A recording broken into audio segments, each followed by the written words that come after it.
욥과 가도로 도망하는 다윗에 대해서 여러분과 함께 말씀을 나누겠습니다. 사무엘상 21장 6절 말씀 함께 합독하겠습니다. 제사장이 그 거룩한 떡을 주었으니 거기는 진설병 곧 여호와 앞에서 물려낸 떡밖에 없음이라. 이 떡은 더운 떡을 드리는 날에 물려낸 것이더라.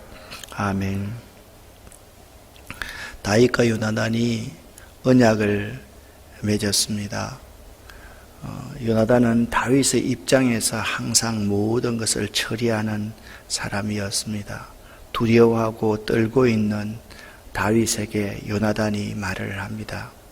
내 아버지가 너를 죽이려고 하면 내가 너에게 알려주지 않겠느냐? 틀림없이 알리겠다 라고 그렇게 말을 하면서 이 들에 좀 숨어 있어라. 내가 돌아가서 너를 죽이려는 왕의 결심이 확고한 줄 알면 너에게 알려주겠다 그렇게 말합니다.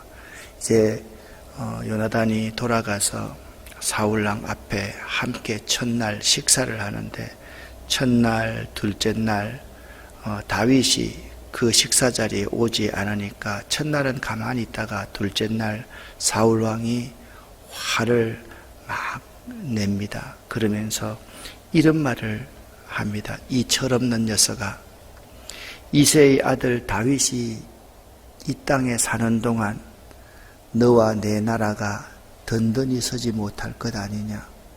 그 다윗 죽이지 않으면 네가 이 왕권을 가질 수가 없어. 이 나라는 계속 불안해져. 고려 왕국을 무너뜨리고 이 조선 왕조를 건설한 이방원, 이제 이성계의 아들이죠. 이방원이가 그러잖아요. 세종에게 모든 권력을 물려주기 전에 자기 수하에 있던 모든 개국 공신들을 다 쳐내고 심지어는 자기의 처남들까지 다 죽이잖아요. 왜 그렇습니까? 다윗이 사는 동안에는 너와 내 나라가 든든히 서지 못하리라. 주변에 왕권을 위협할 수 있는 모든 사람을 다 제거해야 된다. 그것이 권력을 가진 자의 속성입니다. 요나단이 그 말을 듣고서 아버지가 다윗을 죽이려는 마음이 확고하구나 라고 그렇게 말을 하였습니다. 그래서 33절 하반절부터 보면 이렇게 기록되어 있습니다. 요나단이 그의 아버지가 다윗을 죽이기로 결심한 줄 알고 심히 노하여 식탁에서 떠나고 그 달의 둘째 날에는 먹지 아니하였으니 이는 그의 아버지가 다윗을 욕되게 하였으므로 다윗을 위하여 슬퍼함이었더라. 드디어 요나단이 다윗에게 알립니다. 우리 아버지가 너를 죽이려는 결심이 확고하니까 너는 도망하여라. 그래서 정한 시간에 그들이 언약을 다시 새롭게 했던 들로 나갑니다. 35절 말씀에 이렇게 기록되어 있습니다. 아침에 요나단이 다윗과 정한 시간에 들로 나갔다. 그렇게 들에 숨어있는 다윗에게 나가서 아버지의 결심이 확고함을 알립니다. 그래서 42절 말씀 하반절에 보니까 다윗은 일어나 떠나고 요나단은 성읍으로 들어가니라. 이제 다윗과 요나단이 다시 만나지 못하는 영원한 이별 가운데로 그들이 헤어졌던 것, 그것을 렘브란트의 그림으로 여러분에게 설명을 드렸습니다. 다윗을 보내는 요나단의 그 마음의 표현이 이 그림에 그대로 나타나 있는 것이죠. 42절 하반절에 다윗은 일어나 떠나고 요나단은 성읍으로 들어가니라. 사실 이 모습, 이게 요나단의 마음이고 다윗의 마음이었습니다. 다윗은 여기서 어디로 갔습니까? 노업 땅으로 갔습니다. 노업이라는 곳은 어떤 곳인지를 여러분과 제가 한번 생각을 해봐야 될 겁니다. 노비라는 것은 이런 곳이었습니다. 여기 이제 예루살렘이 있습니다. 예루살렘의 다른 이름은 여부스라는 이름이죠. 여러분 기억하지? 여부스입니다. 예루살렘 바로 위에, 예루살렘 위에 노업 땅이 있습니다. 여기에 이제 주 위에 라마가 있습니다. 라마라는 곳이 어떤 곳이, 사무엘이 지금 거하는 곳이 라마였습니다. 사무엘과 다윗이 숨었던 곳이 라마 나요시라고 말씀을 드렸습니다. 그래서 여러분 보시면 예루살렘 바로 위에 이 자리가 노업 땅입니다. 노업 땅입니다. 아마 이 라마에서부터 시작해서 이 노업까지 지금 다윗이 숨어 들어와서 거기서 제사장 아히멜렉을 만납니다. 아히멜렉이 1절 말씀을 보니까 다윗이 노업에 가서 제사장 아히멜렉에게 이르니 아히멜렉이 다윗을 영접하였는데 벌벌 떨며 다윗을 영접하는 거예요. 왜 그렇습니까? 아히멜렉이 그때의 상황을 몰랐겠습니까? 사울 왕이 다윗을 죽이려고 한다는 소문은 전 온 나라에 다 퍼져 있었는데요. 다윗을 맞이한다는 것은 아히멜렉의 죽음을 의미하는 것입니다. 실제로 22장에서는 사울 왕이 이 노업 땅에 있는 제사장들을 전부 다 죽여버리는 것이죠. 떨면서 다윗을 영접하면서 다윗에게 묻습니다. 네가 왜 혼자 있고 함께하는 자가 없느냐? 군대 장관이 아닌 가면 여럿이 함께 와야 되는데 혼자 오니까 매우 이상하게 여겼습니다. 다윗이 제사장에게 변명을 하죠. 급하게 오느라고 저 혼자 왔습니다 라고 하면서 제가 배가 매우 고프니까 저에게 식사를 좀 주십시오 라고 그렇게 말씀하고 부탁을 드렸더니, 자, 원래 성소에 들어가면 여러분 저쪽에 문에서 딱 들어온다고 생각을 하면 이쪽 기둥 쪽 있는 이쪽 정도에 항상 떡이 진설되어 있습니다. 그 따뜻한 떡을 물러낸 것, 그것은 제사장들만이 먹을 수 있는 떡이거든요. 그 제사장들만이 먹을 수 있는 그 떡을 다윗에게 주어서 다윗이 힘을 얻고 다시 피신하게끔 만들어줍니다. 여러분 지금까지 하나님이 다윗을 살리시는 가정을 여러분 봤지 않습니까? 여러분 요나단이 다윗을 살립니다. 사울의 딸이 다윗을 창문 아래로 도망시키면서 다윗을 살립니다. 이제 갈 데가 없는 다윗이 라마에 있는 사무엘에게 왔습니다. 사무엘과 함께 라마 나요세 숨어 지냈습니다. 다시 사무엘이 나요세 있다는 것이 발각되었습니다. 어떻게 되었습니까? 사울이 전령을 보내서 다윗을 죽이려고 합니다. 하나님께서 그 전령에게 예언을 하게 하고 또 다른 전령에게 예언을 하게 하고 사울에게도 예언을 하게 하여서 다윗을 살렸습니다. 바로 이 이야기를 하고 있는 거예요. 하나님이 다윗을 보호하기 위해서 수많은 사람들을 사용하고 계시는 모습을 우리에게 보여주고 있는 것입니다. 그런데 이 노브에 가서 제사장을 만나서 힘 얻은 다윗이 어느 곳으로 가는가 하면 가드 왕 아기스에게로 피신합니다. 그러면 보십시다. 가드가 어느 곳입니까? 바로 이곳입니다. 가드. 이게 이제 블레셋 땅이지요. 그러니까 이 부분으로 들어가면 블레셋의 땅이기 때문에 사울 왕의 군대가 침범해 오지 못합니다. 그래서 가드 왕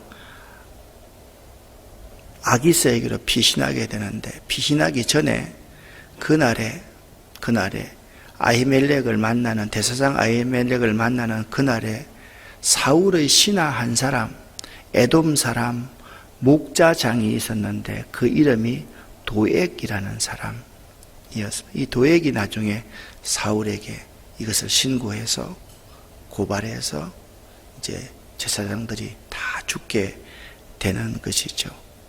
도액이란 인물이 여기 목자장이 나온다라는 점은 여러분들이 기억을 하셔야만 됩니다. 다윗이 나에게 급히 오너라고 수중에 칼이 없습니다. 무기가 없습니다. 혹시나 당신이 가지고 있는 무기가 있습니까? 라고 묻습니다. 여러분 생각해 보세요. 제사장이 무기가 있겠습니까? 없겠습니까? 없죠. 근데 여기서 제사장이 무기 하나를 가지고 있다고 이야기합니다. 그 무기가 뭐냐면 다윗이 골리앗과의 전투에서 이겨서 골리앗의 목을 벨 때 그때 골리앗이 가지고 있는 그 칼이 이 제사장에게 있는 거예요. 이렇게 말을 합니다. 자, 9절 말씀을 함께 읽어보겠습니다. 제사장이 이르되 네가 엘라 골짜기에서 죽인 블레셋 사람 골리앗의 칼이 보자기에 쌓여 에봇 뒤에 있으니 네가 그것을 가지려거든 가지라. 여기는 그것밖에 다른 것이 없느니라 하는지라. 다윗이 이르되 그 같은 것이 또 없나니 내게 주소서 하더라. 아멘. 여러분, 여기서 왜 골리앗을 죽인 그 다윗이 부각되고 있는 것입니까? 다윗이 어디로 가든지 하나님이 다윗을 지키시고 인도하시고 보호할 것이라는 것이 골리앗의 칼을 다시 다윗이 잡음으로부터 확인되고 있는 것입니다. 10절 말씀을 또 한번 같이 읽어보겠습니다. 그날에 다윗이 사울을 두려워하여 일어나 도망하여 가드 왕 아기스에게로 가니. 아멘. 자, 가드라는 곳이 어느 곳인지 여러분 들어보셨죠? 여기 노베에서 이 가드까지 갔습니다. 자, 가까운 길이 아닌 먼 길이죠. 이 먼 길을 이제 가서 가드 왕 자기 나라를 비로소 떠나게 되었다라는 점을 알 수가 있는 것입니다. 자, 그런데 여러분 생각해 보세요. 사울 왕이 군대 장관으로 삼고 블레셋과 전쟁을 할 때마다 다윗이 나가서 이겼습니다. 그래서 다윗이 승리를 거두고 돌아올 때마다 여인네들이 노래하기를 다윗이 죽인 자는 만만이요 사울이 죽인 자는 천천이다 라고 했는데 블레셋 사람의 입장에서 볼 때는 다윗이 어떤 사람이겠습니까? 원수 아니겠습니까? 그래서 아기스의 신하들이 딱 보니까 이 사람이 다윗인 거예요. 그래 그들이 다윗을 표현을 하기를, 자 보세요. 10절 이하에서 다윗이 지금 누구의 칼을 가지고 있습니까? 골리앗의 칼을 가지고 있습니다. 아기스의 신하들이 다윗을 일컬어서 이렇게 말합니다. 그 땅의 왕 다윗 아니니까, 그렇게 말합니다. 그 땅의 왕 다윗 아니니까. 그래 그들은 실질적인 그 땅의 주관자를 다윗으로 인정하고 있었다라는 것입니다.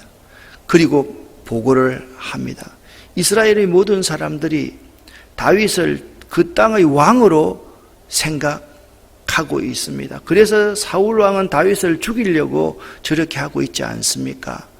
그랬더니 다윗이 오금이 저려오는 거예요. 그들이 다윗을 아는 거예요. 12절 말씀을 같이 한번 읽어보겠습니다. 다윗이 이 말을 그의 마음에 두고 가드 왕 아기스를 심히 두려워하여. 아멘. 자, 정상적인 다윗의 모습으로 발각되면 다윗은 죽을 것이 뻔했습니다. 다윗은 죽는 것이 겁나는 것은 아니었을 겁니다.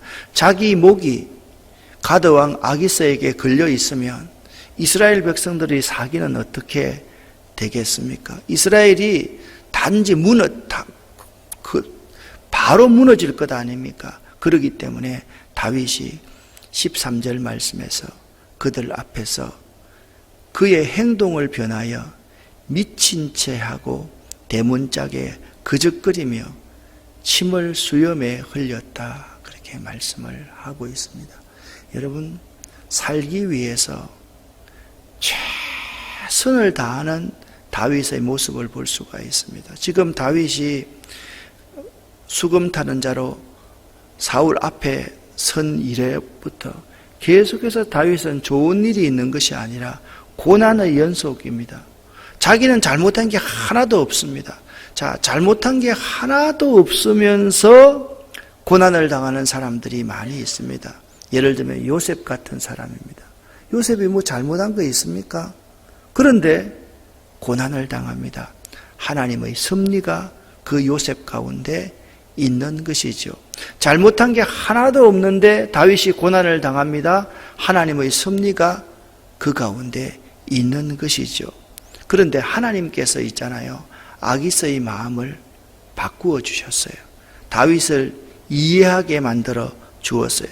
14절 말씀을 보니까 아기스가 그의 신하에게 이르되 너희도 보거니와 이 사람이 미치광이로다. 어찌하여 그를 내게로 데려왔느냐. 미치광이가 이 세상에 부족하여서 내 앞에서 이런 미친 짓을 하게 하느냐. 이 자를 끌어내라. 그렇게 말을 합니다.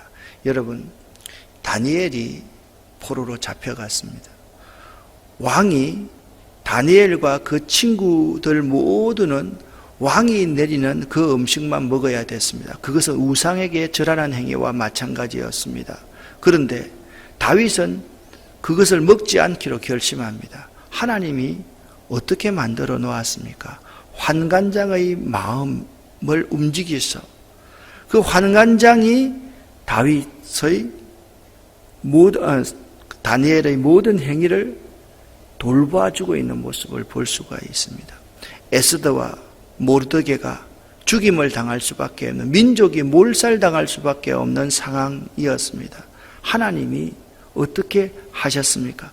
그날 밤에 아하수에로 왕이 지나간 왕실의 역사를 기록한 그 책을 읽게 만들었습니다. 하나님이 하시는 것이죠. 베드로가 밤새 고기를 잡았습니다. 고기가 한 마리도 잡히지 않았습니다. 누가 하신 일입니까? 주님께서 하신 일 아닙니까? 지금 아기스의 마음을 변화시키는 분이 하나님임을 알아야만 됩니다. 여러분이 어떤 상황에 처해 있든지 간에, 어떤 일을 당하는지 간에 하나님은 여러분 곁에서, 여러분 뒤에서 일하시면서 여러분을 위해서 일하시는 분임을 꼭 기억하시기를 예수 이름으로 간절히 축원합니다. 어떤 상황에서도 하나님은 여러분과 저를 지키시고 인도하시고 보호하시는 분이라는 사실을 알아야만 합니다. 우리가 있잖아요. 우리가 다윗 같은 사람으로 살아간다고 하면 이 제사장은요, 다윗 영접했다가 다윗에게 칼을 줬다가 죽임을 당합니다. 이 죽임을 당하는 이 사람도 하늘나라 가면 영광을 받을 사람이라는 사실도 우리가 알아야만 됩니다. 오늘 21장에서 도액 같은 인물이 있습니다. 에돔 사람입니다. 사울의 목자장입니다. 이런 사람이 있는 반면에 하나님의 종을 잘 대접해서 순교의 죽음 가운데로 가는 사람도 있을 수 있다라는 점을 여러분과 제가 기억할 수 있어야만 됩니다. 여러분, 우리의 상황이 녹록지 않고 쉽지 않습니다.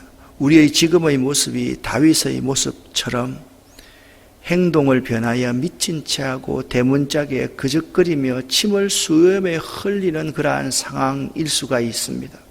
많은 사람들이 이야기를 합니다. 지금 코로나19에만 관심이 있습니다. 그런데 사업하는 사람, 상업하는 사람, 여행업하는 사람, 하루 벌어서 하루 먹고 사는 사람, 지금 매우 어렵습니다. 어느 공장을 하시는 분들은 자기의 보험을 깨가지고 지금 직장 직원들의 월급을 준다라는 말씀을 들었습니다. 참 마음 아픈 일입니다.